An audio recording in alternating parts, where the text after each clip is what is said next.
तोहर बात कहनी जाते एक बार झाड़ू से मार खैनी। चल रख फोन।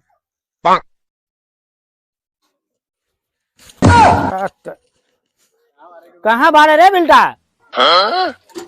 हाँ या बानी के कहीं ना बाबा। अरे चल घूम के आवा तानी।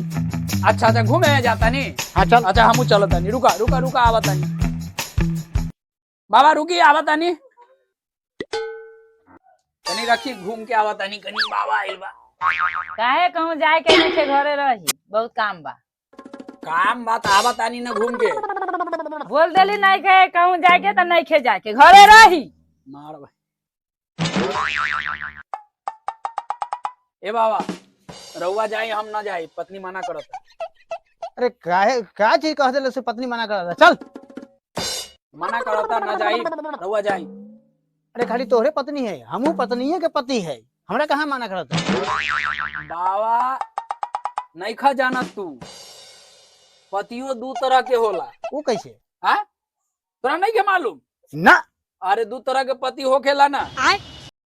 पहला पति होला ओकर नाम ह पालतू पति बैगन। अच्छा जे मेहरारू के आगा पाछा करत रहेला दिन भर ऊ हो गईल पहला पति पालतू पति जैसे कि हम बानी। अच्छा तू ठीक कहता रे। रुको जरा हाँ, सबर करो। दोसर का पति जाना तारा कैसन होखेला? ना। आय वो कैसे? पहला पति में तो खुश हो गेला है। दोसर का पति हो गेला फालतू पति। फालतू पति जैसे कि पत्नी के कहला में न रहला एमर से एमर बौखल फिरे। साला कभी नहीं बोला। हाँ जा जा जा, जा।